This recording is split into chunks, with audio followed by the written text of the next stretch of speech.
Don't worry about what others will say because they are the ones that are scary. They are the ones in a group talking about little old you. Praise God. That's your fan base. This type of healing does not happen overnight, and that is okay. Just know you are loved by the Most High. I can't remember my exact age, but I was about 5 or 6 years old the first time I was molested. This was back in the early 90s.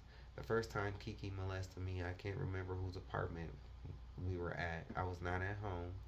They were the townhome type apartments, and I really want to say it was the Palmer Gardens or the Westland Gardens, but I'm not so sure. I don't know why we were over there, but I know my cousin Kiki and I were upstairs. My mom, his mom's boyfriend at the time, Keith, some other people, and my cousin Pumpkin was downstairs. I remember Pumpkin being there because she went downstairs, and that is when we played the game. I was sitting on the floor playing a video game, and I remember him saying something about a new game, but I couldn't tell nobody else about the game. There was penetration, anal, and oral, but we were kids, so nothing was big enough. Trying to find an appropriate way to put it to do damage to me physically. At that time, I didn't know my innocence was being taken, so the damage had been done spiritually. That was the first time where it was just one incident. I never said anything during this time because I didn't know to say anything. This was back in the early 90s. A few years later, it would continue when my parents divorced for the first time. They divorced twice. Kiki's mom, Princess, moved in with us to help my mom with the bills. I was still young, around 7 or 8 maybe. Our moms would leave us at home when they went to work. The second time it happened more than once, and this is when I said something about the game. I forgive my parents for letting that happen to me. In fact, I never held a grudge against them, even though I could have. I've always been the type to forgive, but I don't forget. I choose to take power over this situation, using it for my benefit to help others. This caused division in my family. My dad blamed my mom's side of the family, and he resented my mom, which is crazy because Kiki's dad is my dad's nephew. Kiki is related on both sides, just like my cousin Timberly is. Me being molested and ending up as gay will put a strain on me and my father. I will discuss this later. I do love my cousin and I truly do forgive Kiki. I love Kiki, Kiki's mom, Princess, and Kiki's dad, Kenny. We are family always. I guess my mom didn't know what to do. They did call the police, I think, but no adults did anything, and you can't prosecute someone under the age of 10. The boy is family, and he's a child too. This was back in the 90s. Things are different today, with there being more resources, I'm sure. I'm sure. Now, I remember being told my cousin was being molested by his mom's boyfriend's brother, maybe. I don't know if that's true, but I do remember being told that. I was told they were going to play a game. I figured that's how that man got my cousin because that is what my cousin did to me, and he was a kid too. I forget who told me who molested my cousin. I think Kiki might have told me that because we've talked about this situation before. We didn't know what we were doing at the time was bad and we were kids. It wasn't until I had told my Aunt Queen about the game that I knew what had happened shouldn't have happened, but I didn't know it was bad or wrong. I will never forget the day we was in my grandma B old gray Chevy Caprice on our way back from the laundromat on Western and Harley by Libby across from 7-Eleven. This was when Queen and my granny lived on Elizabeth. I was really young. If I was not at home, I was with Queen at my granny house. They lived together. Or I was up to my granddad and grandma Savage house. I don't remember what I said to Queen, but I remember her asking me to repeat myself and asking me questions. I remember going through counseling, but it didn't really help because I didn't even understand what had been done. It was some older white lady that looked like that talk show host Sally. She asked me questions, but it was nothing really because I didn't understand. It was like I was too young to understand what my mind had just lost, which was my innocence. One thing I want to point out is what R. Kelly said. Sexually, it opened up my hormones earlier than they were supposed to be awakened. That's what happened to me. I had a problem with masturbating that I did stop. I pray for R. Kelly, but I'm glad this is coming out. As a people, we need to deal with this child molestation that has been going viral in our community.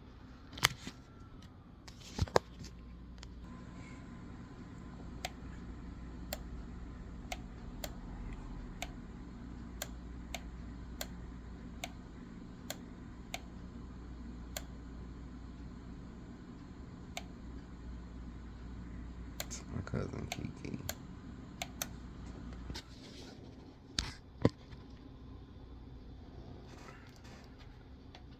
This is another cousin of mine in this picture that I love too. His name is Jermaine. I know he be looking at us like y'all crazy as hell because I love you and I'm wishing you many blessings in your life. Like I said, I've been forgave my cousin Kiki a long time ago for what happened between us. Kiki knows that I love her, but if there was ever any doubt, I am saying it now. I love you, cousin. I would never turn my back on you because of who you are. As you are about to read, it happened to me, so I would never do that to somebody that I claim that I love. I know we don't talk as much, but you know I'm always a phone call away. I told you how Kiki's mom, Queen, Lamian's mom, and my mom are like sisters. Well, my mom and Queen are sisters, but you know what I mean. Well, Kiki's grandma and my grandfather are brother and sister. This is all on our mother's side. I'm proud of my cousin because of how Kiki came a long way. Today, Kiki is working. Kiki has a place and a car. Kiki will go out of the way to help people in need, and just like myself, Kiki is taken advantage of by family. But I will let Kiki share Kiki's own story. I will say this though, I don't give a damn how holy you think you are. Be careful how you treat people because you never know who might be cleaning you up right before you leave up out of here. Kiki and I are pure definitions of how people in our family want us to be loyal to them, go out of our way for them, but they definitely don't return what they ask for. I told Kiki a long time ago, I've been seen through the little plots trying to use me, and I'm not going for it. That is why I am the way I am with family because I see through all the Maybelline. Meaning, I see the things that are covered up in our family, the things swept under the rug. I know how people truly feel about me, and I'm okay with that. Just be okay with not asking me for shit. My views have drastically changed about family, friends, and love. I remember when I was a young boy, I would play dress up when I went to Toledo Day Nursery. Never at home. Mom slash dad wasn't playing that. There was this big red ballroom gown that I would always put on. I played with Barbies, but I still knew I was a boy. I remember one time I came across some porn tapes that my dad used to have hidden in these big brownish, orangish cabinets high above his and my mom's dresser. It was the same place he hid his gun. I would have to climb up into these big cabinets. They were connected to the upper wall and ceiling. They didn't call me Curious George for nothing coming up. My dudes will call me Inspector Gadget because, baby, I'm going to get to the bottom of anything I need to know. On these tapes, I remember seeing normal looking men and women having sex. They looked like normal, regular people, like my mom and dad. No, it was not my mom and dad on the tapes. But I also remember seeing these other women looking people. That's what I called them at the time.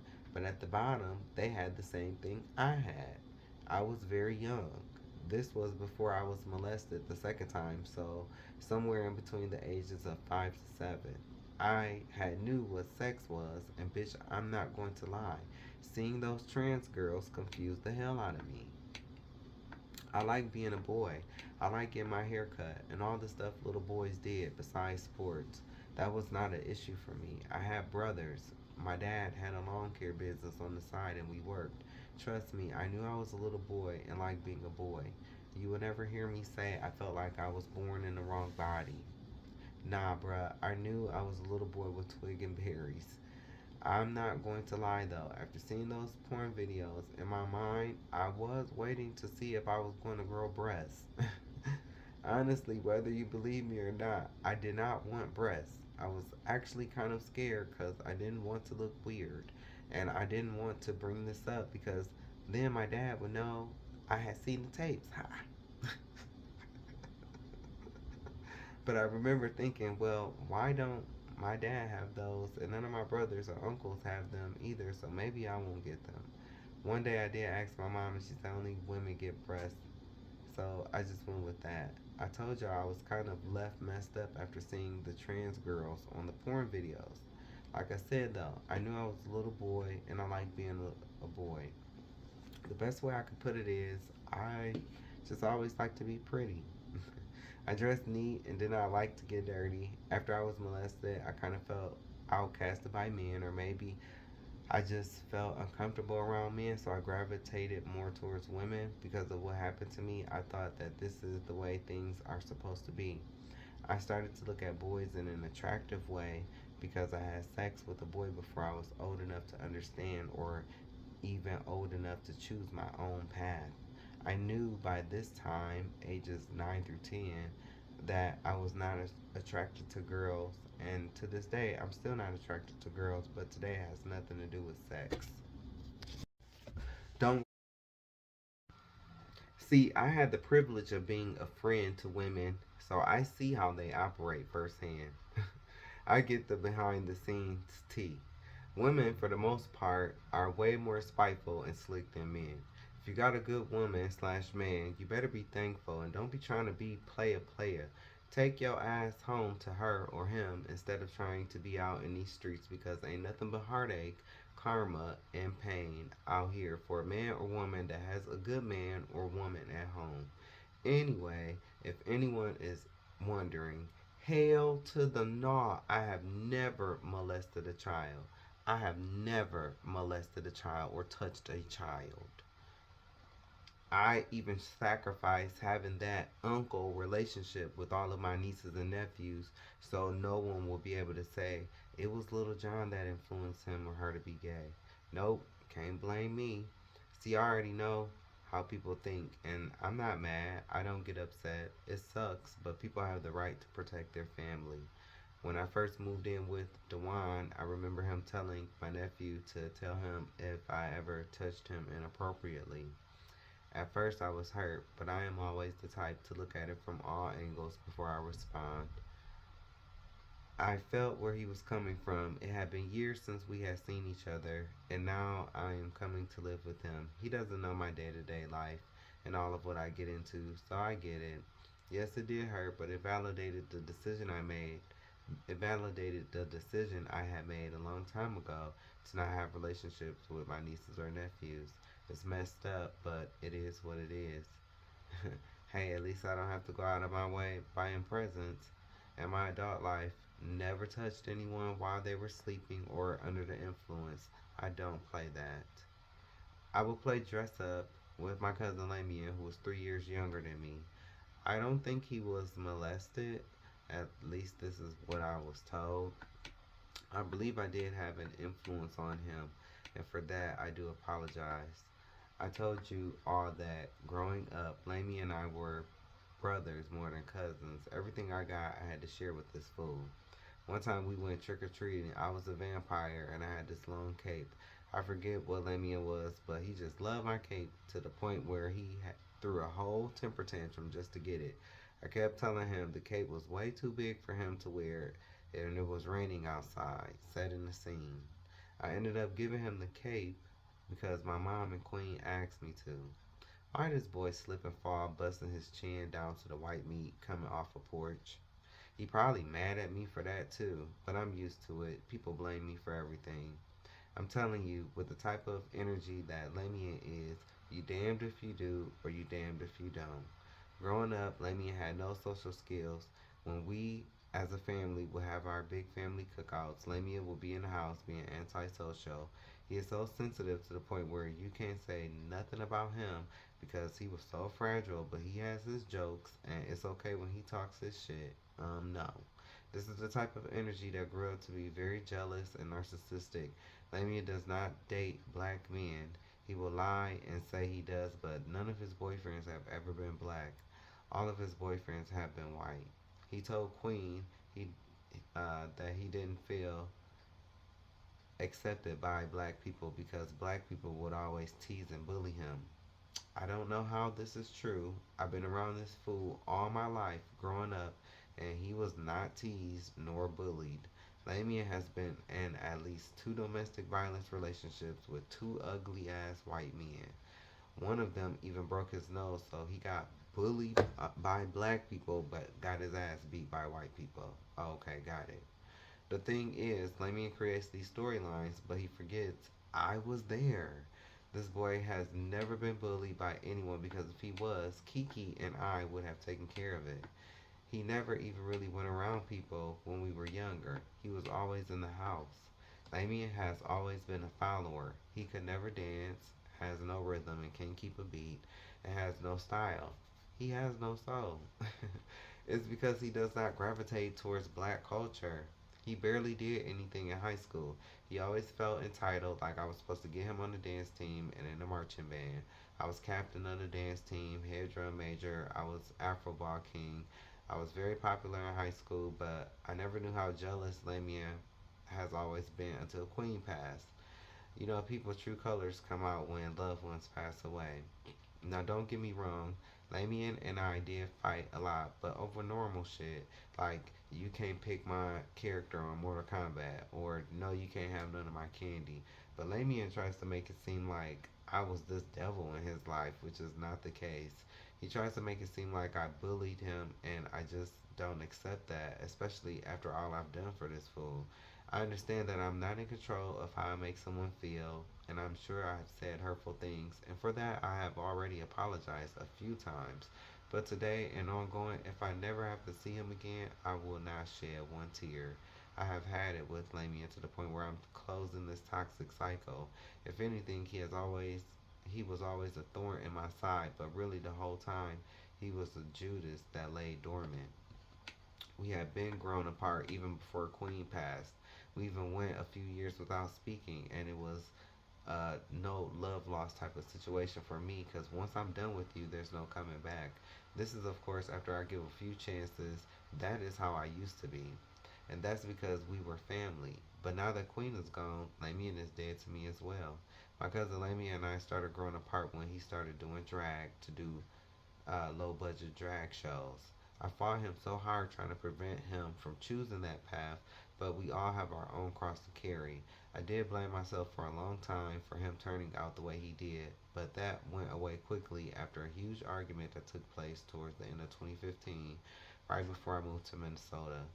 Lamien is a rejected, jealous, and spoiled brat type of energy. He's one of the younger cousins that did not have to go through all the gay bashing slash fighting that Kiki and I had to go through because we paved the way. We paved that way for Lamien. I protected Lamien all throughout our childhood and even in our high school years. I made sure nobody bullied him. Growing up, Lamien and I talked about being gay all the time, and not once did he ever mention he felt like he was a girl or all those other cliche sayings the girls use today.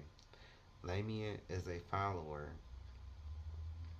that started doing drag because of his friends, and that is how he got hooked on doing drag shows. He admitted this via a recorded conversation. I don't know how he got hooked on doing drag shows because he never made any money doing them. Why, baby, this boy has two left feet, he can't sing, and he has a cute face but shaped like a broomstick. Then he would take all this cushioning and padding. I don't know where he got it from, but sis would look like a whole love seat up on stage. The padding was always crooked and the makeup was beyond horrible. Just imagine a broomstick and a wig with a bunch of cushion wrapped around it and covered up by a dress. Queen would get so pissed calling me to tell me how he had stolen her foundation, which is a big problem with why he was never able to keep roommates. Lamien even told me how he would use his roommates' toiletries, such as their body wash, deodorant, and tell them afterwards. He has this entitled, spoiled brat attitude. He wears dirty shoes and will put his dirty shoes on your couch. He will get in your car, see a bag of chips, and just start eating them. He will expect you to come all the way across town to get him, take him up the street to work, and not even give you gas money. This is that type of energy. This is what he has recently done to his cousins, and that is why no one deals with him. This path of doing drag shows took a severe toll on his mental health because he was being used by his friends. He would be the one providing the rides, not getting gas money. I guess that's why he felt like he didn't have to give us gas money. No, brother, this ain't that. Lamia ended up having a mental breakdown that resulted in him spending some time in a mental institution. This was after I had already left for Minneapolis. While he was in the mental institution, he kept asking for his Wonder Woman. Guess who he was talking about? Me. See, the people will read this and be like, "You're mean, you're wrong, etc." No, bitch, I'm tired. If you can't tell, okay? Just like I'm reading this now. Today I worked a 9-hour shift and I'm recording this. Yeah, so these bags, yeah, they well are deserved. They well deserved. So yeah, I'm tired if you can't tell. Side note, tired of my family putting their problems on me because they are too fucking weak to handle their own shit. So take that, Glad, and all the LGBTQIA community people that think they're about to come for me. Know this, you got the right one, and I got time for your ass. I have a few things to say about Glad, but I will get to that later. I told him not to get into the drag shows because I have friends that did it. It's hard work. And while the drags will get mad at me, I bet they won't get mad when I talk about the racism that comes with doing the shows. The black girls always get overlooked, underpaid, and mistreated. They get paid less and have to be 10 times better. Even the bigger black girls can be on point and still get overlooked. It is because of their race and weight, too. At least in the smaller cities, I've seen this with my own eyes. I knew my cousin did not have the strength to put up with the behind the scenes bull that goes on. Kiki and I came out before Lamien. So we know some of the girls he hung around. Baby, they are straight up users. So I was concerned because I already know how these bitches are. I could joke all day about him not having talent. Hell, most of these people singing and rapping today barely got real talent. And don't think I didn't try to support him. I came to a few shows, helped him with a few steps, and even talked with him on what to do to improve his performance. His problem always goes back to him not being able to connect to his own culture. I can't teach you soul, baby. Either you got it or you don't. I already told you he don't date black men and thinks he's Christina Aguilera. Let's just say if we was getting dressed to go to the gay club, he would go to Ann Arbor, white folk, while I'm going to Detroit, black hood folk. I should have known Lamien will grow up to be a messy individual because of how he tried to come in between Kiki and I. Lamien has always been jealous of how Kiki and I are favorites in the family, but we still get treated like shit at times, just like everyone else. Our family still loves all three of us, but Lamien doesn't see it that way. Even before he started doing drag, he always had this grudge like the family did him wrong. No, they talked about all of us. They talked about the rest of the nieces and nephews right along with his ugly ass. I told y'all in my family, you better know how to take a joke and don't be shy. My mom's side of the family are the partiers. If you like to smoke and drink, then my mom's side is for you. My dad's side is the more uppity, phony type. Now, I got some partiers on my dad's side too, and I got some uppity phonies on my mom's side, but it's more of the first way I describe my family. The difference is Kiki and I are not shy, acting, we are not scary. We go around the family, we interact. Well, Kiki more so than me because I don't mess with everyone in my family. But I'm still cordial. I just don't take no shit. It's all love. No family is perfect, but I'm telling you, the love is there. We had an argument back in 2015 where he said a lot of things that I could tell he had been wanting to say for a long time, which was cool, but I know my cousin. He is not a fighter or the sharpest knife in the drawer. He doesn't know how to argue or what gay people call reading at that time. So I know just from the way he was saying things, he had some help. One thing I know for sure is someone helped him come up with what to say, and he did say a few things that I know I never told him. People in my city have always made up rumors about me, and usually I was able to pinpoint who and where a rumor came from, but this was some new tea, even to me at the time. During our argument, Lamian told me about a rumor of this alleged video of me giving some dude oral. Hey, like I said, I'm telling all my business, but this is not really my business because it's not true. Not too long after our argument, he went into a mental institution from his mental breakdown. I never visited him. Oh well. This was when he was asking for his Wonder Woman. I pride myself on never going. I pride myself on never being on video having sex. And like I said, there is no such video. If there is any video of me having sex with anyone, I had no knowledge I was being filmed because I don't play that. So this was the first strike with Lamien. The second strike is when his mom passed away, and I will get to what happened with that. The third strike is when he passed out my phone number to his followers. They started calling, playing on my phone, and one even sent me a death threat through text. I have the receipts as well. Lamien is a coward, and his supporters, mostly white people that don't know the real him, are delusional, tacky, and nothing but a bunch of weirdos, just like Lamien.